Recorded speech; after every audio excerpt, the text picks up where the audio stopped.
This is a bodybuilder, and this is a brown belt. That's me, actually. But this bodybuilder is cheating.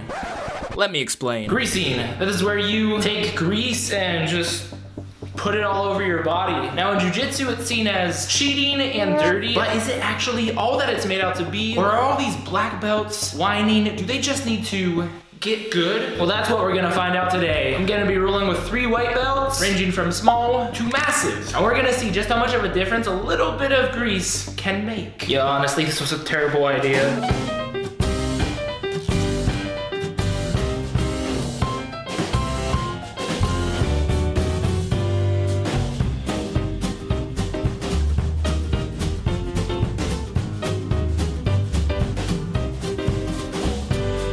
This part of the video is to set a groundwork of what should happen. So all these rounds, nobody is greased up. It's going to give us an accurate representation of the normal outcome.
All right, it's time to get to the exciting bit where we lube these boys up with my certified cream and see what kind of advantage that gives them. Now, what I may struggle with here a little bit, especially with our bigger friend, Nicky Rod at home, is not being able to grab a hold of him. Because with bigger boys, it's important to be able to grab a hold of them so that you can shove them off to the side and get behind them. You don't really want to be going face to face with somebody of that stature. First up is the homeboy Justin, who is a white belt. He's been training for a hot second, but he's spec'd more into the fisting than the hugging aspect of martial arts. He's arching his back here, which gives me a decent grip on his head, and I sit in, almost sweeping him over my head. As he pops up, I go for that sweet front headlock, sliding my right arm under his armpit to lock up a Darce choke. Again, he's making this easy on me by arching his back, as opposed to Jeff Chan in this clip where he's giving me that big shoulder treatment, keeping me from getting a solid grip. He's gonna try to pull his head out of it, but since I've got a decent chokehold, I'm able to force him back to the mat and then step on over into mount. From this position, it's it's not fun. And he's gonna tap out after fighting it for a second.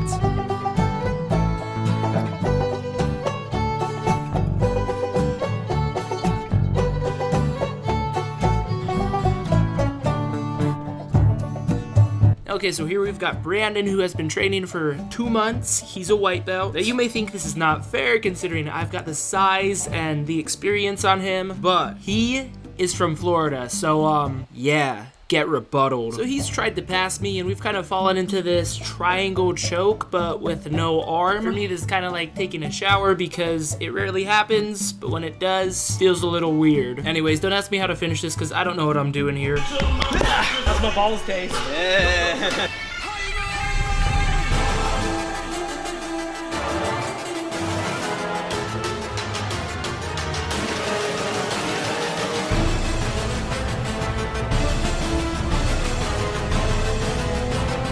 So let's talk a little strategy. Now I generally like to start off my rolls with a little bit of hand stuff, but seeing as how here I'm gonna be grabbing a hold of nothing but sweaty palms, mom spaghetti, going for the head as opposed to the hands and arms seems to be the better play here. Notice how I'm going for this Muay Thai clinch, almost like a kickboxer. Not only is the head a much bigger thing I can grab a hold of, but this long sleeve rash guard has more surface area to latch onto, giving me more grippiness. Oh, where did I get this rash guard, you ask? Good question. That's where today's sponsor comes into play. xmartial.com. You already know X Martial is a jiu-jitsu brand. One thing I like about X Martial is the premium quality on all of their gear. It's not any of that Walmart quality that's gonna come apart in 2 heel hooks. They also have some pretty cool designs. I like this one. It reminds me of your mom. They have just released this new gym bag, which is just the right size to put in all your gear, but it's not gonna be cluttering up the whole house. Also, you gotta peep the new shorts 2.0, which are honestly some of the comfiest shorts that I've ever worn. xmartial.com. There's a link down below that's gonna get you 10% off your next purchase with code Jedi. Now let's get back to the video. Anyways, last time on Dragon Ball Z, I had just gone in for a double leg takedown. Brandon puts me in this arm in guillotine, but because my weight's over his shoulders, he's really in no position to finish it. However, this was the first position I really started feeling the effects of greasing. Oh, he's greased the up. Yeah, I'm not breaking this grip, man. You can see by the way he's grabbing his hands together, there's nothing really crazy. He's not really doing anything crazy right here. But the simple fact that his hands are all greased up, it's just giving me the hardest time of digging my fingers in there to pull them apart. And if I'm having trouble with a sloppy guillotine, just imagine how dangerous something like a rear naked choke would be.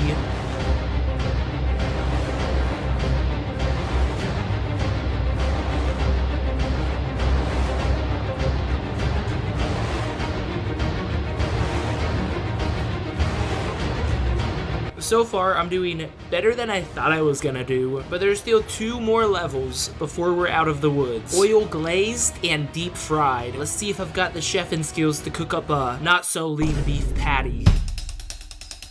I want to get my grips inside of his, because he's bigger than me, and I just said that, so now he's trying the same on me. Like I said, I would like my grips to be inside of his. This would give me priority in going for takedowns and pulling guard, but he decides to use his head to fight back for control. So far, the greasing isn't too much of an issue, but I am being a little predictable, standing tall and constantly going for that clinch. He's able to scoop my leg, pushing me back up against the fence. And he hits a nice lateral drop that definitely caught me off guard. I didn't know they were teaching those at the squat rack. Now, it is a little difficult to triangle a big boy, but it's like they say, big boy, schmig boy. Yes, I knew it was a bad idea, but I did not expect this.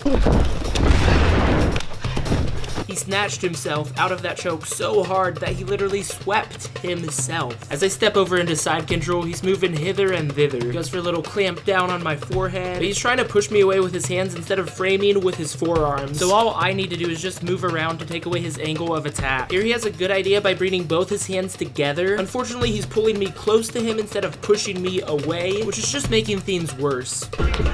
That's a tap.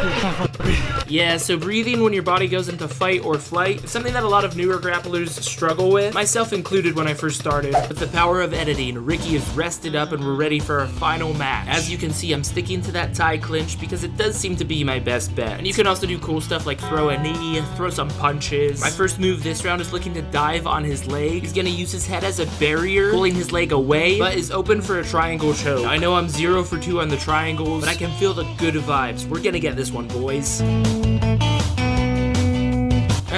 I don't like triangles anymore. Next big moment coming up.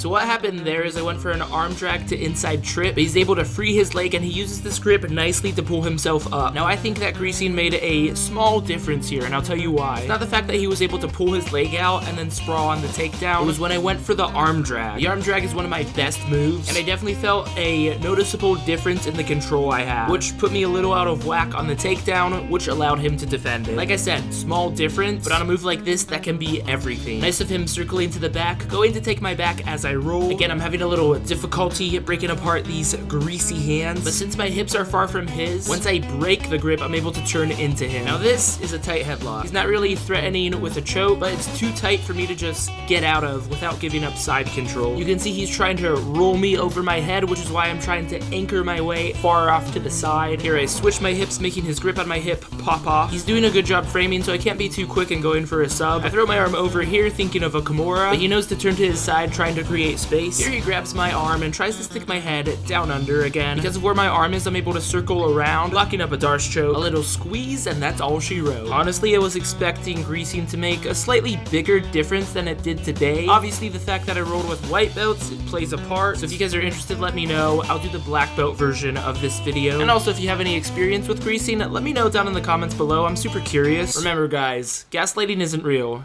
You're just overreacting.